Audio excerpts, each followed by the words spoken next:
Os maias e os incas da América do Sul acreditavam que existia uma raça de gigantes na Terra antes do grande dilúvio. O mesmo se deu com muitas outras antigas civilizações. Alguns os tomaram por deuses, outros reproduziram suas imagens em pedra ou escreveram sobre eles em suas histórias. Os gregos e os romanos falaram de sangue que caiu do céu, indo regar o colo da deusa Gaia, gerando os titãs. Uma raça de temidos gigantes. De onde veio a noção de que antigos alienígenas visitaram a Terra no passado remoto? Eu fui educado em um colégio interno administrado por jesuítas. Em 3 anos, tínhamos de traduzir partes da Bíblia de um idioma para outro. No primeiro livro de Moisés, Deus desce do céu na terra, na montanha sagrada, com fumaça, fogo e grande estrondo e ainda tremor. E todos tinham medo. Foi o momento em que eu disse: este não é Deus. Do que é que nós estamos falando? Meu Deus não precisa de um veículo para se movimentar, que treme, faz fumaça e barulhos altos. E os padres jesuítas disseram: Eric, talvez você devesse ler o livro de Enoque. O livro de Enoque foi excluído da Bíblia e ainda é considerado controvertido por muitos teólogos. Mas, para von Däniken, foi a prova de algo muito maior. Diz que Enoque foi levado de nosso planeta Terra por Deus em uma carruagem de fogo. Nós não sabemos nada sobre máquinas voadoras no passado. Então, em termos religiosos, eles dizem que ele voou para o céu. Mas para mim, Enoque viu algo que na verdade era um disco voador. Enoque nos fala sobre os guardiões do céu que vieram. Ele disse que se chamavam anjos caídos e que queriam fazer sexo com os humanos. E seus filhos seriam gigantes. Então, teria havido contato sexual entre extraterrestres e humanos. ETs. Gigantes? Uma tecnologia secreta? Os que acreditam aceitam os fatos com naturalidade. Eis o autor do best-seller Arquitetos do Submundo, Bruce Brooks. Os arquitetos são aquela raça ou aquelas raças que construíram todos os megálitos do mundo antigo, as pirâmides Stonehenge. Eles são o povo que viveu antes de nós, os que habitaram este mundo antes de nós. Nós os chamamos deuses, às vezes gigantes. Eles deixaram suas obras e nós não conseguimos reproduzi-las. Somente agora aprendemos a realmente apreciá-las. No Líbano, a 70 quilômetros de Beirute, ficam as imponentes ruínas de Baalbek. Há uma menção a este lugar no Antigo Testamento no Livro dos Reis.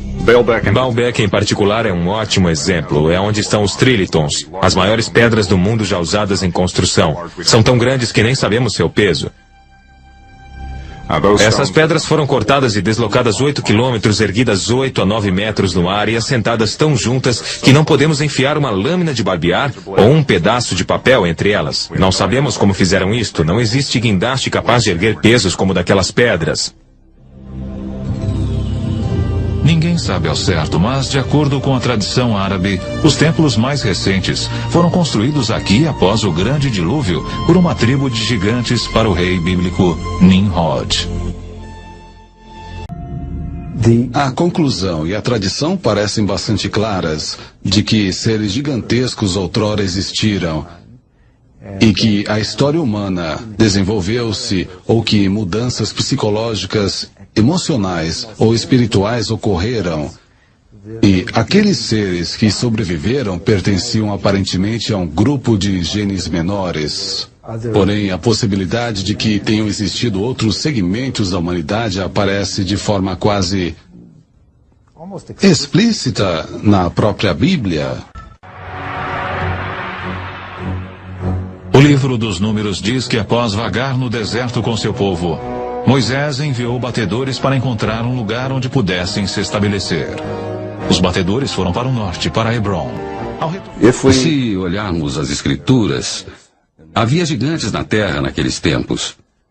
E se interpretarmos isso literalmente, em vez de simbolicamente, e simplesmente havia homens poderosos e com poderes extraordinários, então podemos afirmar que os primeiros homens, os primeiros humanos, eram gigantes. Podemos também teorizar que esses gigantes vieram de algum outro lugar e criaram na Terra uma colônia. Este conceito por si só é uma coisa surpreendente. Porém, um povo mais antigo que os israelitas acreditava exatamente na mesma coisa. Eles escreveram que os gigantes eram seres celestiais que vieram não da Terra, mas de outro planeta.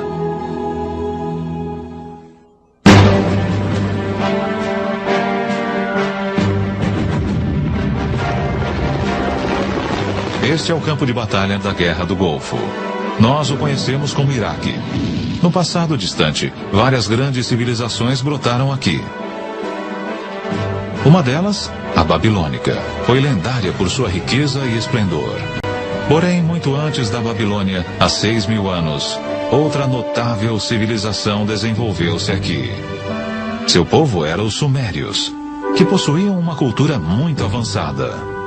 Eles foram os pioneiros de quase tudo que constitui a nossa sociedade atual. Criaram o primeiro congresso com 2 câmaras, a primeira escrita, o primeiro sistema de escolas e assim por diante. Surge então a pergunta: de onde veio tudo isto? Creio que temos de recorrer aos próprios antigos sumérios e prestar atenção no que eles têm a nos dizer, porque eles nos dizem, em tudo que é lugar, repetidas vezes, que a civilização lhes foi ensinada por seres vindos dos céus para a terra. Eles os chamavam os Ananokes. Os sumérios escreveram sua história em tábuas de argila como estas, que ficaram ignoradas no Museu de Berlim por meio século. Poucas pessoas foram capazes de decifrar este antigo idioma, mas uma delas é Zecharia Sitchin. Os escritos e as evidências pictóricas deixados pelos sumérios remontam a 6.000 anos. Falam e retratam um povo que veio de um outro planeta, que chamavam de Nibiru, e muitas das descrições o apresentam como sendo muito maior, pelo menos 1/3 maior do que a média dos seres humanos.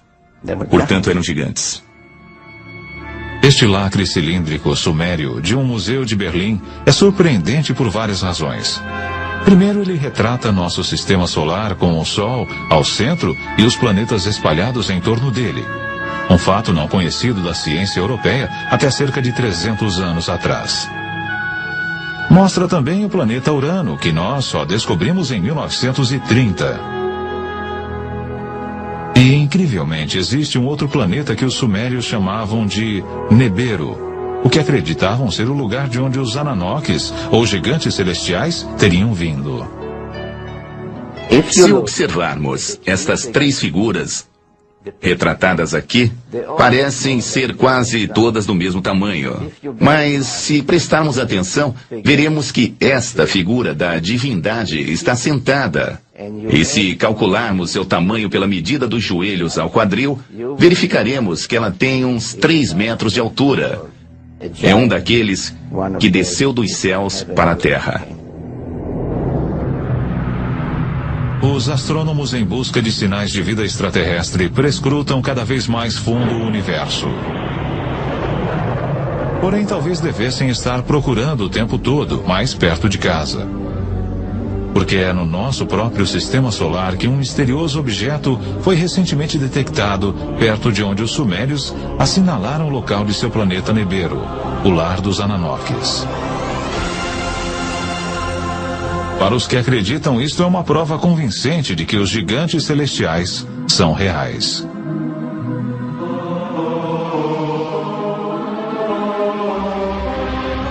O antigo texto sumério, de uma forma bem ampla, nos diz basicamente que mais de 400.000 anos atrás, esses Ananokes vieram do espaço e pousaram na Terra, no Vale do Tigre e Eufrates. começaram por formar uma colônia que chamaram de Éden. De acordo com o Gênesis, Éden, ou Éden, é onde Adão foi criado do pó, e Eva de uma de suas costelas. Outros, porém, têm uma versão mais high-tech sobre como a vida humana começou. Com o tempo, necessitando de mão de obra de trabalhadores, eles alavancaram a evolução empregando engenharia genética.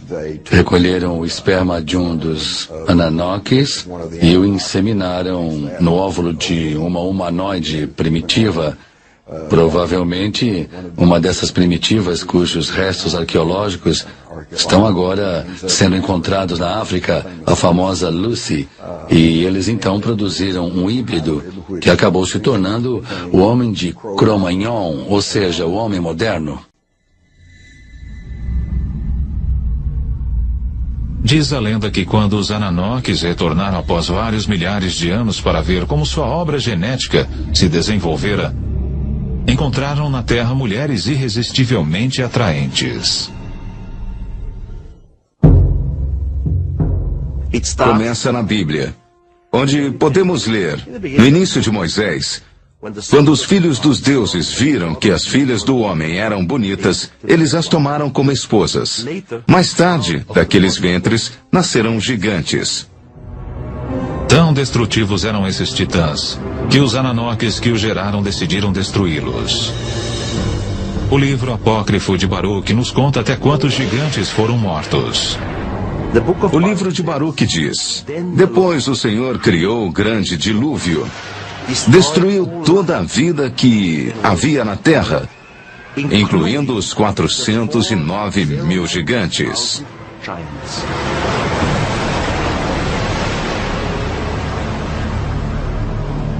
De acordo com a história, alguns dos titãs sobreviveram. Porém, seu reinado como senhores da terra terminara, e os humanos tornaram-se a espécie dominante. Os gigantes até hoje vivem em nossas memórias, como algo profundamente enraizado que remonta aos primórdios de nossa existência. Para alguns, isto é bem mais do que simples lembranças. Talvez estes sejam aqueles que relatam cada vez mais encontros com gigantes saindo de OVNIs. Estes que acreditam nos assegurarão que os Ananoques ou gigantes celestiais estão voltando. Muitos acreditam que os livros apócrifos de Enoque têm mais de 5.000 anos de idade. Neles, Enoque escreveu sobre como foi levado aos céus por 2 homens de grande estatura. Nesta jornada celeste, ele também fala do encontro que teve com aqueles que desceram dos céus para a terra. 2 homens enormes surgiram para mim, com uma aparência que jamais eu vira sobre a terra. Suas faces luziam como o sol, seus olhos também eram como uma luz ardente. E eles me ergueram e me conduziram ao primeiro céu. E voavam com suas asas e deram a volta em todos os planetas. Desfilaram diante de mim os mais velhos, os governantes das ordens celestes. Estes grupos trabalham e estudam cuidadosamente o movimento das estrelas. Enoque foi levado aos céus pelo menos por 3 vezes. Em nossa visão atual, diríamos que ele foi levado a uma nave-mãe. Lá ele teve uma conversa com o mais alto, seja lá quem for este superior. Para nós seria talvez o comandante da espaçonave. Em outras palavras, Enoque foi o que chamamos uma vítima de abdução extraterrestre. Isto pode parecer uma interpretação fantasiosa de um texto escrito há muito tempo. Por outro lado, relatos atuais de pessoas que alegam ter sido abduzidas não são muito diferentes. O que estamos vendo hoje é muito parecido com o que vimos ao longo de toda a história. Não é nada novo. Qualquer coisa relacionada com o fenômeno OVNI hoje é algo que sempre aconteceu. Pode ser encontrado na antiga mitologia de todas as partes do mundo.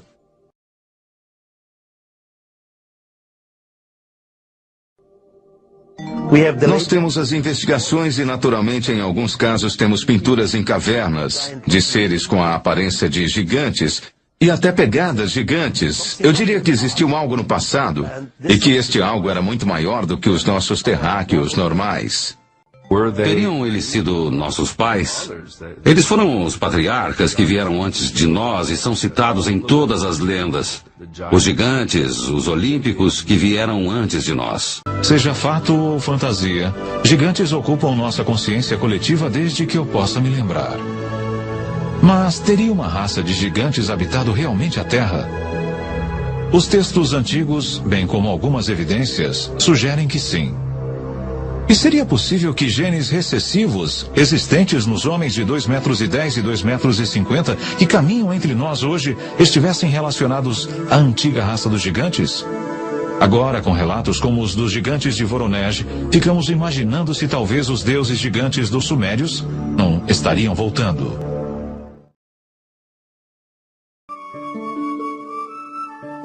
O principal deus fenício era Baal, ou Bali.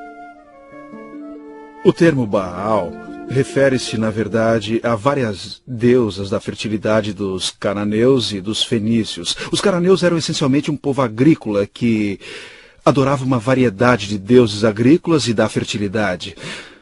Baal era o deus das tempestades e o deus da chuva. E, como deus da chuva, ele fertilizava o gado e os campos. Por exemplo, pois, através da chuva, o gado engordava. Aprendemos muito sobre esses deuses Baal em textos fenícios da cidade real de Ugarit. Esses textos nos deram uma imagem de Baal que, ironicamente, o retratam como tendo características muito parecidas com o Deus da Bíblia. Por exemplo, por ser o Deus das tempestades, Baal cavalga as nuvens. Exatamente como o Salmo 104 relata que Deus da Bíblia cavalga as nuvens e o vento. Baal, como Deus da Bíblia, era um juiz e garantia a justiça. Eu acho que esses paralelos sugerem que os antigos israelitas, sobretudo durante o século VIII e IX, lutaram muito no seu íntimo para decidirem a que Deus eles seriam leais. Mais tarde, os hebreus migraram para o que a Bíblia chama de terra do leite e do mel. Esta é a região conhecida como Canaã, Palestina e, desde 1948, Israel. Em meio ao tumulto dos séculos XII e XIII a.C., várias cartas hititas com escrita cuneiforme falam sobre um povo do Ocidente chamado Arriawans. Os egípcios os chamaram de Aquish, e Homero chamou-os de aqueus. A história chamou-os de gregos. Os gregos surgiram na Grécia por volta de 1600 a.C. São diferenciados de seus antecessores na Grécia, porque eles falavam grego e seus antecessores não. E adoravam deuses e deusas gregos, aqueles que conhecemos como Zeus, Hércules, Atena e outros. Eles se estabeleceram na Grécia por volta de 1600 a.C. e durante os 2 séculos seguintes tornaram-se muito poderosos e muito ricos. Grande parte desse poder e riqueza veio de sua habilidade militar, de saberem lutar contra invasores e guerrear como mercenários em outras terras, mas também enriqueceram com o comércio.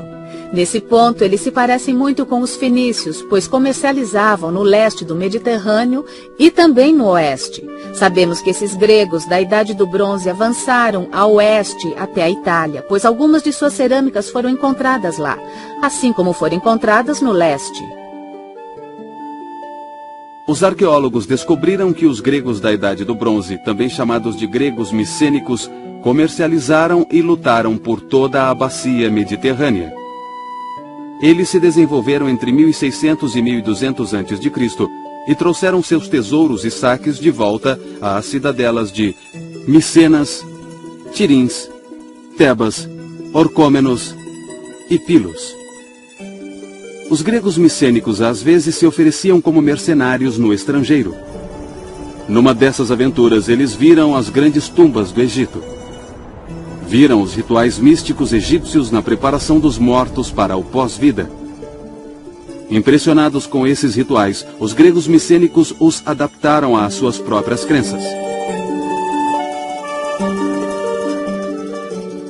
No fim do século XIII a.C., as cidadelas micênicas, a capital hitita na Anatólia e a cidade mesopotâmica de Ugarit estavam em ruínas. Piratas vagavam pelo Mediterrâneo e as grandes civilizações da Idade do Bronze ruíram sob seu próprio peso militar. Demoraria séculos para a Grécia voltar a exibir algum sinal de vida. Uma questão muito debatida por estudiosos é por que houve a Idade das Trevas. Por que esses grandes centros políticos, administrativos e militares existentes em volta da Grécia ruíram? Um estudioso chamado Robert Drew sugeriu que, na verdade, a classe baixa, os trabalhadores, os que serviam no segundo escalão do exército, é que se tornaram muito poderosos e passaram a comandar todas aquelas comunidades, tomando as cidadelas e fortificações das pessoas que anteriormente as dirigiam.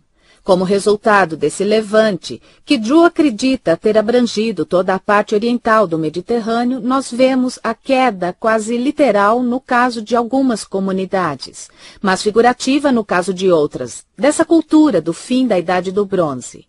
E muita coisa que fazia parte da cultura, as grandes cidadelas fortificadas, os governos centralizados, os arquivos e os depósitos, exigiam muitos funcionários que pudessem cuidar e também escrever, para manter registro de tudo. Uma vez que tudo isso acabou, a necessidade de escrita também acabou e então veio a Idade das Trevas, sobre a qual não existe absolutamente nenhum registro escrito.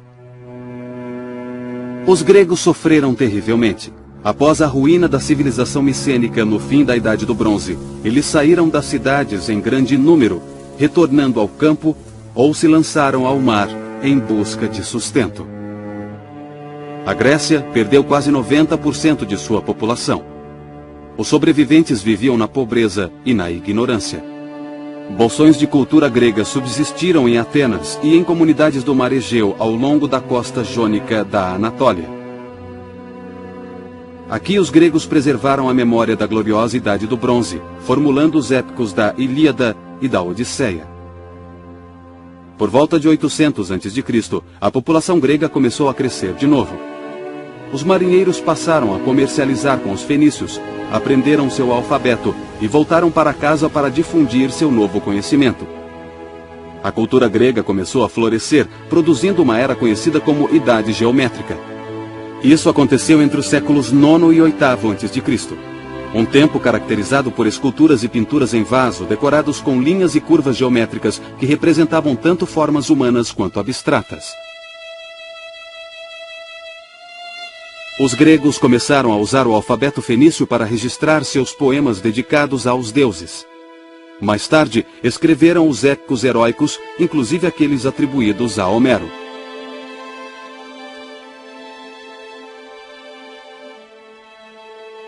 Embora as cidades-estados gregas fossem muito competitivas e belicosas, elas começaram a se reunir a cada 4 anos em santuários pan-helênicos recém-instituídos, que na verdade eram locais para reuniões nacionais. Aqui os gregos honravam seus deuses competindo entre si em disputas atléticas e poéticas. Tanto Hesíodo quanto Homero usaram seu aguçado intelecto grego para modificar e realçar antigos épicos que eram transmitidos oralmente desde a Idade do Bronze. A Ilíada e a Odisseia não podem de forma alguma ser subestimadas quanto à influência que exerceram sobre a cultura grega. Foi das páginas de Homero, tanto da Ilíada quanto da Odisseia, que poetas posteriores extraíram personagens e situações para suas poesias e peças dramáticas. Foi de Homero também que pintores de vasos e escultores tiraram cenas e personagens para suas criações. Por exemplo, vários vasos pintados em Atenas no século VI e V a.C. tiraram de Homero as características dos grandes heróis Odisseu e Teseu e Hércules e Aquiles, muitos dos heróis celebrados e cantados nos poemas de Homero. Enquanto Homero cantava feitos da guerra de Troia, Hesíodo cantava sobre a criação do mundo. Homero e Hesíodo preservaram assim as tradições religiosas da Idade do Bronze, reafirmando-as em termos que refletiam os avanços intelectuais de sua própria era. As divindades de origem grega incluíam Hera, deusa da fertilidade, do casamento e do parto, idolatrada na planície agrícola de Argos. Havia Deméter, a deusa da agricultura, que regia os ciclos anuais de colheita da vida e da morte. E Ártemis, deusa semelhante à mãe natureza, era idolatrada em Dilos e Éfeso, na Anatólia. Entre as divindades gregas de origem estrangeira estão Apolo, do norte, Afrodite, baseada em Ishtar, no leste, e o deus da tempestade, Zeus, derivado da cultura indo-europeia em geral. Cerca de um século depois de Homero, os atenienses, por volta de 600 a.C., reuniram estas e outras divindades num panteão canonizado de 12 deuses olímpicos. À medida que a cultura grega florescia, seus deuses se assemelhavam mais a criações de arte que a inspirações para a idolatria. Os gregos aprenderam a construir imensos templos de pedra com os egípcios. Mas esses templos não eram locais de reunião.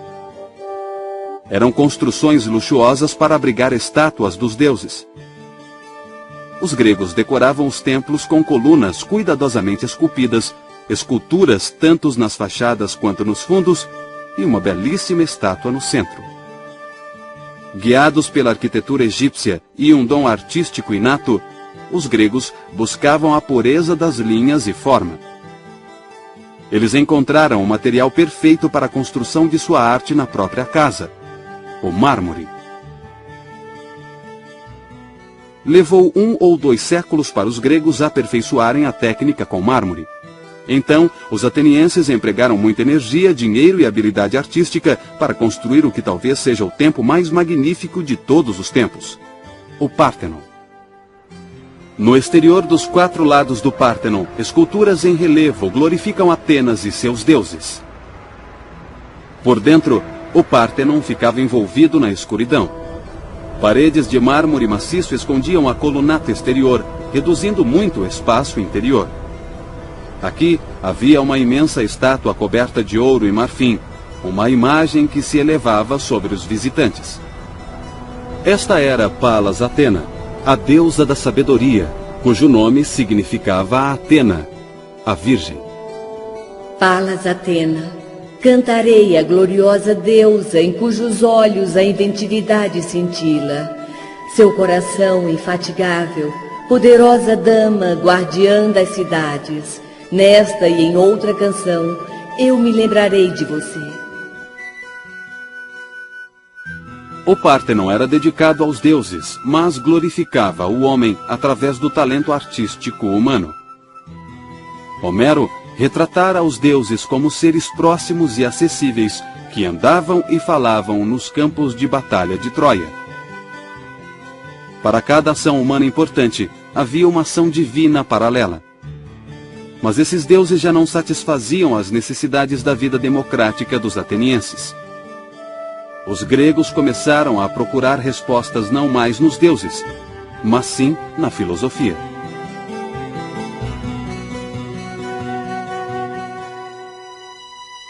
Neste ponto da história, por volta do século IV a.C., a cultura, a religião e a filosofia gregas estavam relativamente livres de influência externa. Então, um vizinho da Macedônia, Alexandre o Grande, invadiu a Grécia e a Pérsia.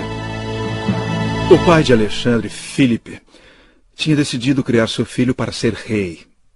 Então ele providenciou os melhores tutores que estavam disponíveis, inclusive o famoso Aristóteles. Então a educação de Alexandre foi abrangente e incluiu não só filosofia, poesia e música, mas também política e táticas militares. Ele foi um carismático general de 18 anos de idade, e seu sucesso ameaçou seriamente o tradicional conceito grego de teologia. Os egípcios reconheceram Alexandre como seu novo faraó.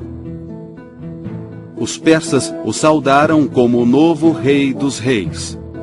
Para esses povos subservientes do Oriente, Alexandre era Deus na terra e ele permitia que o idolatrassem. Mas em um episódio famoso de sua curta, porém brilhante carreira, Alexandre notificou aos atenienses que eles também deviam adorá-lo como um deus. Eles se recusaram. É errado ignorar as diferenças entre homens e deuses.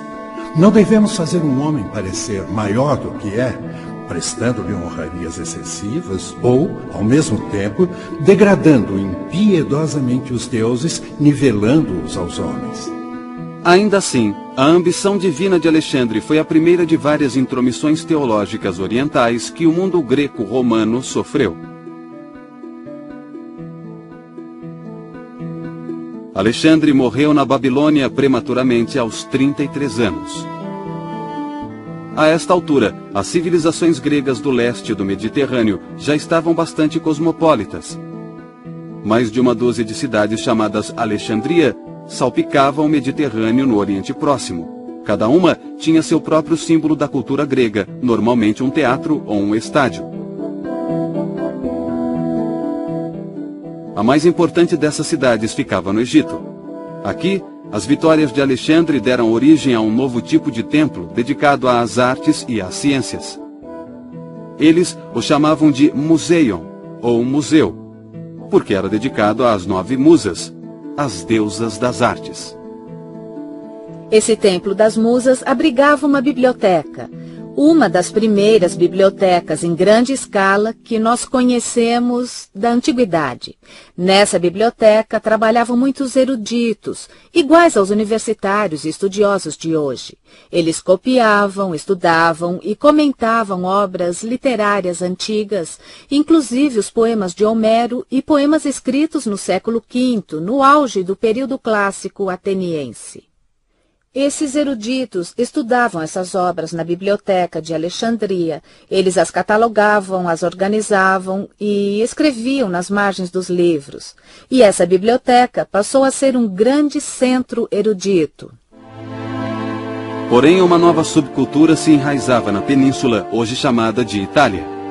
Desses povos, o mais bem-sucedido foi o romano, que compartilhou muito de sua cultura com seus primos indo-europeus. Eles adoravam um poderoso deus da tempestade. Na língua indo-europeia original, o nome do deus da tempestade era Diaos. Em grego, pronunciava-se Zeus. E em latim, Io. Ao nome Io, os romanos adicionaram sua palavra para pai, Pater, chegando assim ao nome do seu deus da tempestade, Júpiter, ou como o chamamos hoje, Júpiter. Nos primeiros anos, um período que durou de 500 a 50 a.C., a República Romana defendeu e expandiu seus territórios. As semelhanças culturais entre os gregos e os romanos aumentaram quando os romanos conquistaram a Grécia em 146 a.C.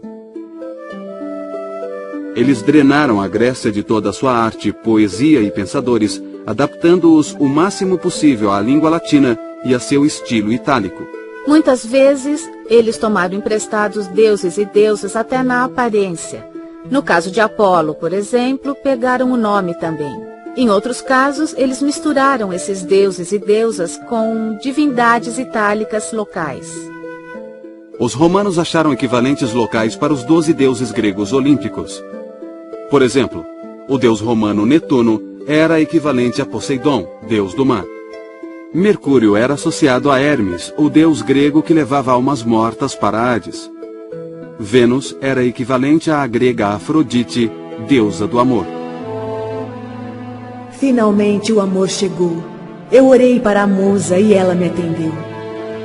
Vênus o colocou nos meus braços, fazendo por mim o que tinha prometido. Que minha alegria seja cantada. Aqueles que não têm nenhuma, contem-na em uma história. Nós nos encontramos e somos ambos dignos. O Império Romano era uma mistura de religiões. Seu imenso tamanho explicava a variedade de influências.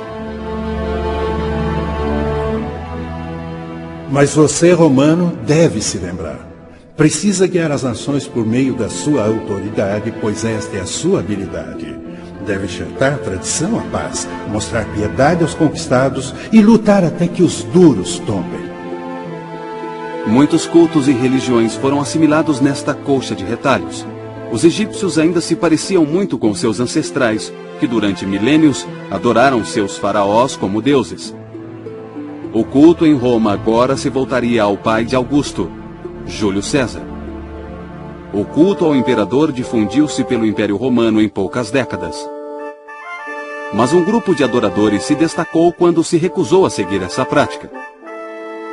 Era um grupo de judeus palestinos que acreditava num Salvador a quem chamavam Cristo. No início, o cristianismo era um entre vários cultos das terras conquistadas por Roma.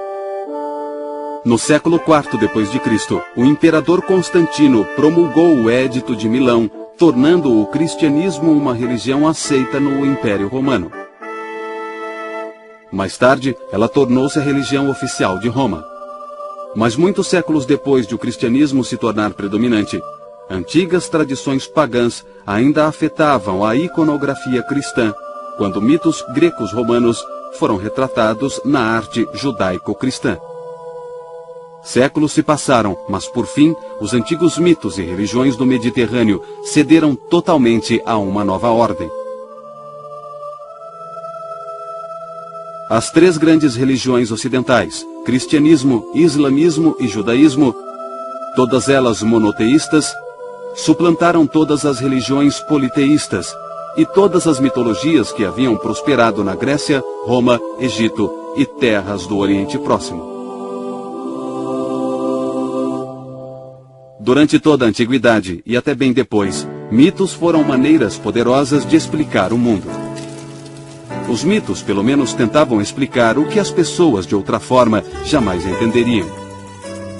Em termos simbólicos ou espirituais, a perspicácia da mitologia antiga às vezes se iguala ou mesmo excede a mais profunda teologia da nossa era científica moderna. Hoje poucos adoram as divindades mitológicas das antigas civilizações do Mediterrâneo. Mas as crenças e princípios constituídos nos primórdios da história ocidental continuam a nos moldar de forma poderosa, ainda que invisível.